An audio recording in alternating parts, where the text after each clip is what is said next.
Greetings! I am Herbert Erpaderp, and today I am returning to the Flames of War British Armoured Battle Group box to build the Cromwell, which you've probably already figured out owing to the title of the video.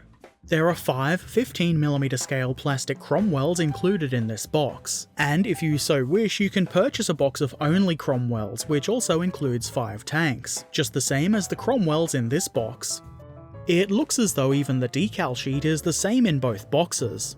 These should work fine, but it would be nice if there were more markings on these sheets. There's also a set of commander figures that you could use, though I don't think I'll be doing that.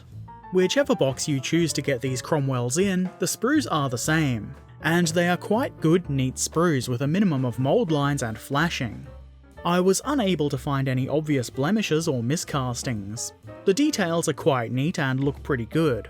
Like most Battlefront plastics, the details do tend a little towards the chunky side, but I don't have an issue with that myself. You can use this sprue to build 2 kinds of Cromwell and the Centaur, which is more or less just a Cromwell with a less powerful engine. You can build the regular Cromwell with the 75mm gun, or the close support version with the 95mm howitzer. The Centaur also uses the howitzer. I've chosen to build the standard Cromwell, and as you can see here I've already magnetised this model. There's a link to my video about magnetisation in the description. I start assembly by gluing the track sets to the lower hull.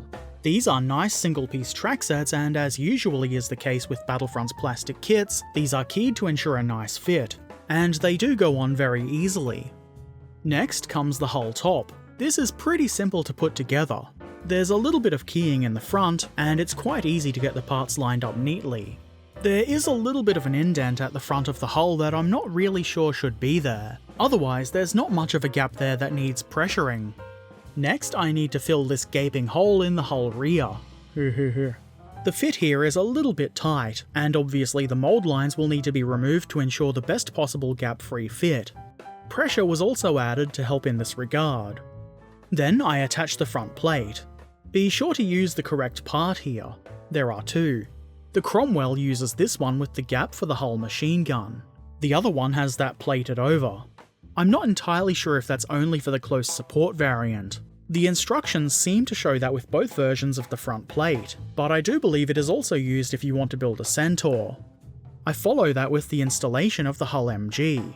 This is a tiny part, so tweezers are helpful here. The gun simply slots into the rectangular hole in the front of the hull like so. Not too tricky at all.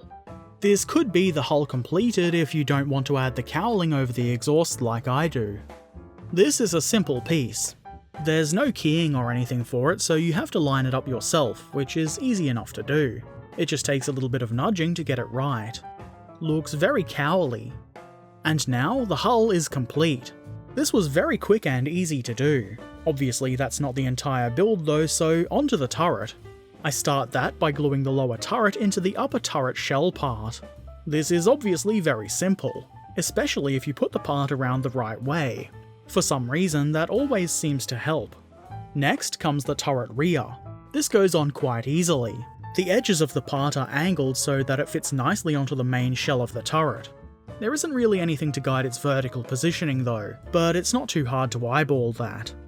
And of course the front of the turret will need to be added too, otherwise your Cromwell is going to look awfully silly, so why not do that now?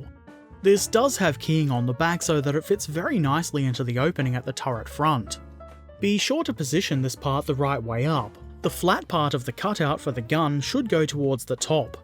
Next, the commander's hatch goes into the obvious hole in the top of the turret. This is pretty easy. I'm not sure if Cromwell hatches could be rotated, so I've just installed it the way it shows in the instructions. Then, into the T-shaped cutout on the side of the turret, I install this spotlight. This isn't too hard to get into place. There's a bit of play in it, so it will need to be nudged a little bit, but it's pretty easy, and it looks decent enough. Now the crew can spot things in the dark. I'm sure they'd be pretty happy with that. Then I decided to attach one of the spare road wheels to the side of the turret here. This is optional, so there's nothing to guide this part at all, but that's okay, we can easily eyeball it. To finish the model I need to add the main gun. It's not surprising at this scale that the end of the gun barrel is flat, so I drilled it out even though it is quite tiny. I think it looks much better that way. Here you can see the keying for the gun part, which also includes the coaxial machine gun. This is unsurprisingly very easy to install. I give the gun a slight bit of elevation and then apply pressure while the parts bond, and that's it. The Flames of War Plastic Cromwell is now complete. Let's compare this with the Cromwell from the Plastic Soldier Company.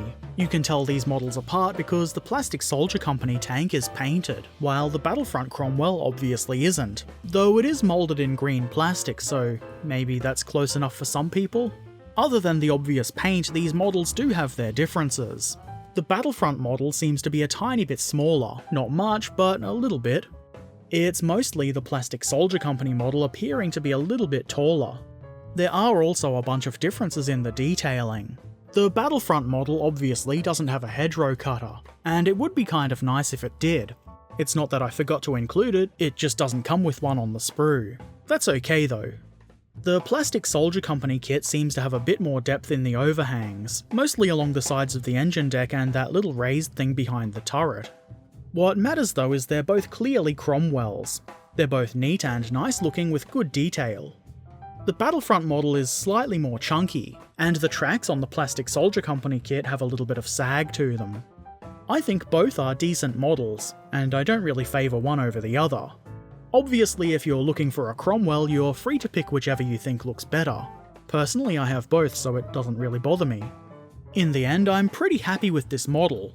One of the main reasons I bought the Armoured Battle Group box was to get these tanks, and they didn't disappoint. The build process for this model was very easy, fun, and surprisingly quick. I mean, I wasn't expecting it to take a long time to put together, it is a 15mm scale wargaming kit, but it took surprisingly little time. This is because there aren't a whole lot of parts to put together to build the tank. At this scale, tiny little details as separate parts are kind of annoying, and very easy to lose or break. I think the detail on this Cromwell is pretty good. The parts are neatly moulded and free from errors, and I didn't really need to do a whole lot of cleanup, which definitely helps to make the build quicker. I've come to expect good quality like this model from Battlefront, so I'm not too surprised by that at all.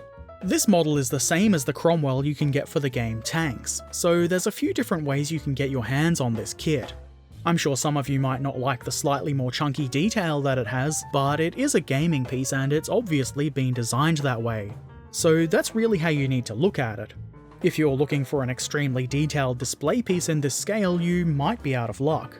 I do plan to paint this tank soon. Not right away of course, but I do want to try and get the entire Armoured Battle Group box painted in fairly short order, so if that's of interest to you, keep an eye out for it. When I do paint it, I think it'll paint up quite nicely. The chunky detail should hold on to paint quite well. So, what do you think? Let me know in the comments section below. And also do all the other things like subscribing here on YouTube, following me on social media, and watching me live stream on Twitch. And if you really like the things I do, please consider helping to support the channel over at Patreon, or perhaps by purchasing a mug or shirt from my merch store. Links to all of those things are in the description below. And, as always, I shall return soon, so until then, crom often and crom well. And thanks for watching. Farewell.